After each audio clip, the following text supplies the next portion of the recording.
사무엘상 23장 15절부터 29절까지의 말씀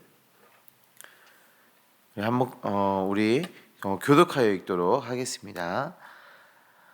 제가 먼저 읽습니다. 다윗이 사울이 자기의 생명을 빼앗으려고 나온 것을 보았으므로 그가 광야 숲풀에 있었더니 사울이 아들 요나단이 일어나 숲풀에 들어가서 다윗에게 이르러 그에게 하나님을 힘있게 의지하게 하였는데 곧 요나단이 그에게 이르기를 두려워하지 말라.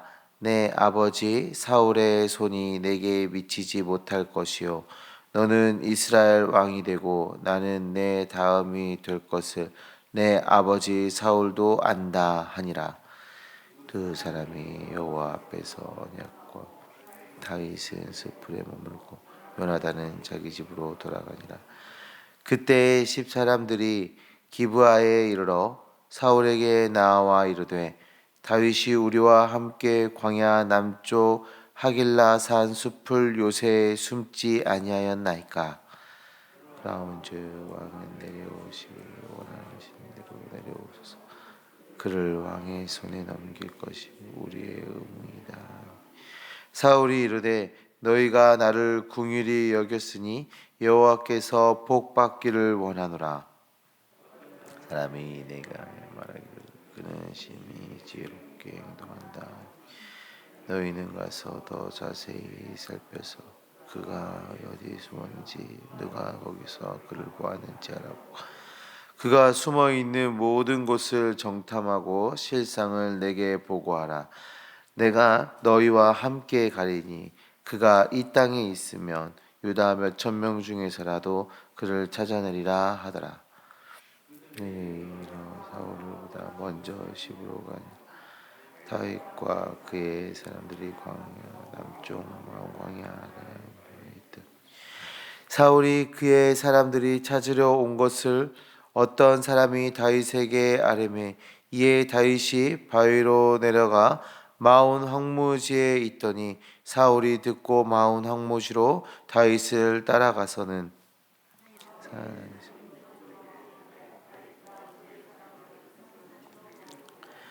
다윗이 사울을 두려워 급히 피하려 하였으니 이는 사울과 그 사람들이 다윗과 그의 사람들을 에워싸고 잡으려 함이었더라. 전령이 사울에게 와서 이르되 급히 오소서 블레셋 사람들이 땅을 침노하였나이다. 이에 사울이 다윗이 쫓기를 그치고 돌아와 블레셋 사람들을 치려 갔으므로 그곳을 셀라만의 곳이라 칭하니라. 같이 읽습니다. 다윗이 거기서 올라가서 엔디게 요새에 머무니라. 아멘. 지금 우리는 다윗이 사울을 피해서 도망하는 그런 경로들을 보고 있습니다. 가드 땅에도 갔다가 모압 땅에도 갔다가 또 유대의 광야 등등 여러 곳을 전전긍긍하고 있는 상황입니다. 광야에 다윗이 있다는 것은 무엇을 의미합니까? 지금 다윗은 아무도 도와줄 사람이 없는, 의지할 곳이 없는 그런 외로운 상황 속에 지금 다윗이 있다는 것을 우리가 알 수가 있습니다. 이것은 참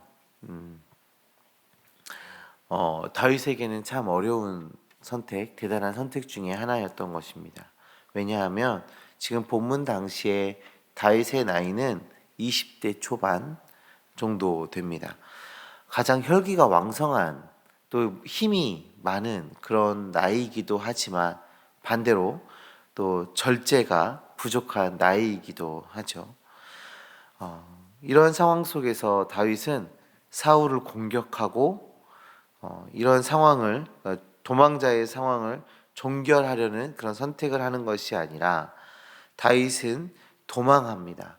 그 광야 척박한 땅으로 몸을 숨기는 결정을 하는 것이죠. 다윗의 이런 모습을 통해서 우리는 확인합니다. 믿음이 하나님을 신뢰함이 우리에게 어떠한 선택을 하게 하는지 보여줍니다. 비록 힘이 넘치는 시기임에도 사울을 해치지 않고 해하지 않고 하나님의 뜻을 기다립니다. 우리도 그렇습니다. 우리의 생각과 계획을 의지하는 것이 아니라 하나님을 의지하면서 하나님의 일하심에 나의 삶을 맡기는 것입니다. 그렇게 하나님의 때와 하나님의 일하심을 기대하며 살아가는 다윗이지만 그의 마음이 너무도 힘들었을 것입니다. 그 도망자의 삶이 쉽지 않았을 겁니다. 그는 광야에 있습니다. 사랑하는 사람들을 편하게 만날 수도 없습니다. 그런 위기의 시간들을 지금 보내고 있습니다. 그런데 그때 하나님께서는 다윗을 위로해 줄 자를 보내주십니다. 바로 요나단인데요. 요나단이 다윗을 만나기 위해 찾아온 것입니다. 그리고 다윗에게 큰 위로를 주었습니다. 다윗이 찾아왔다는 것은 다윗에게 큰 위로였을 것입니다. 사울을 피해 생명을 보존하도록 적극적으로 도왔던 인물이 요나단이지요. 세상의 이익관계가 아니라 그저 다윗을 사랑했던 마음으로 다윗을 대했고 그에 따른 섬김을 했던 인물이 바로 다윗입니다.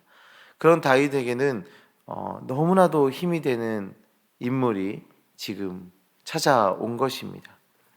뿐만 아니라 다윗이 왕이 되어 나라를 다스릴 것이라는 것을 그런 하나님의 계획을 다시 한번 상기시켜 줍니다.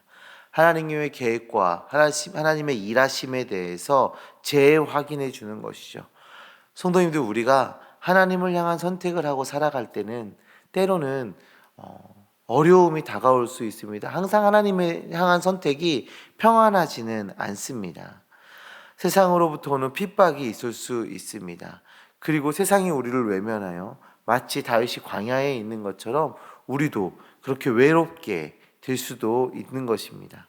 그러나 성도님들, 하나님께서는 우리를 그저 그렇게 내버려 두시지 않으십니다. 요한복음 말씀을 통해 하나님의 마음을 이렇게 우리에게 전달해 주고 계시는데, 내가 너희를 고아와 같이 내버려 두지 아니하고 너희에게로 오리라. 아멘. 예수님께서 다시 하나님의 곁으로 가시지만, 예수님께서는 다시 하나님의 곁으로 가시지만 우리에게 성령 하나님을 보내주셔서 성령 하나님과 동행하며 살아가도록 하는 역사를 말씀해 주시는 겁니다.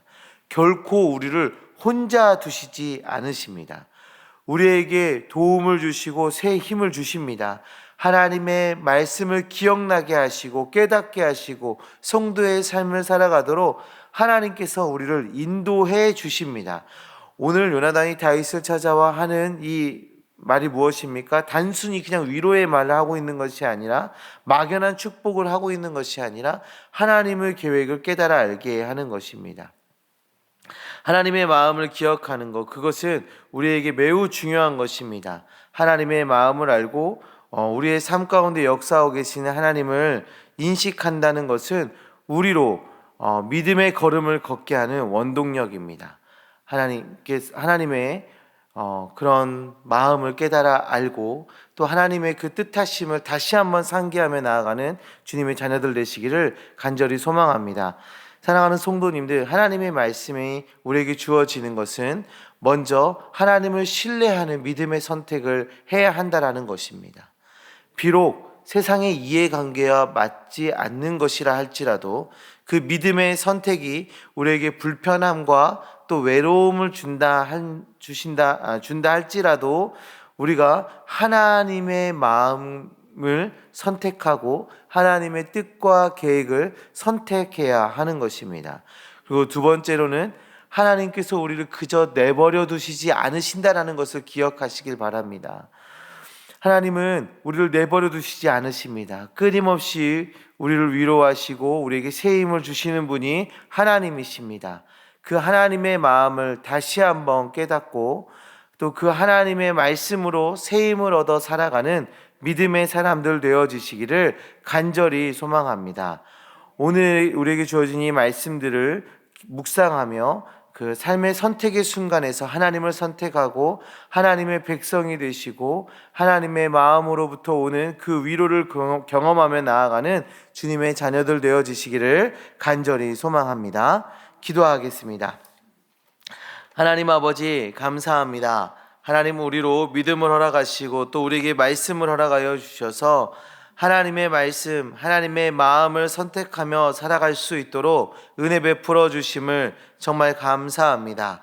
하나님, 우리로 비록 불편할지라도 어려움이 따를지라도 하나님의 말씀을 선택하는 그 믿음을 우리에게 허락하여 주시옵소서. 하나님의 그 마음을 선택할 때에 하나님으로부터 오는 그 위로와 평안을 누리게 하시고 하나님을 선택하며 살아갈 때에 하나님과 동행하는 그 기쁨을 누리게 하여 주시고 하나님을 선택하며 살아갈 때에 능히 그 말씀대로 살아갈 수 있는 능력을 우리에게 더하여 주시옵소서. 하나님, 세상의 이익관계보다 하나님의 그 마음이 우리에게 우선되어질 수 있도록 우리를 붙들어 인도하여 주시옵소서. 하나님, 또한 우리와 항상 함께 하시고 우리와 동행하시며 우리에게 세임 주시기를 기뻐하시는 그 하나님을 우리가 다시 한번 고백합니다. 하나님, 그 하나님 의지하며 그 하나님 기억하며 주님으로부터 오는 그 은혜를 기대하며 살아가오니 채워주시고 회복시키시고 위로하여 주시옵소서. 하나님, 오늘 하루의 모든 삶의 선택의 순간에서 하나님을 바라보게 하여 주시옵소서. 하나님을 의지하게 하여 주시옵소서. 그래서 감사와 기쁨이, 은혜의 고백이 차고 넘치게 하여 주시옵소서. 함께 하신 믿습니다. 예수 그리스도의 이름으로 기도합니다. 아멘.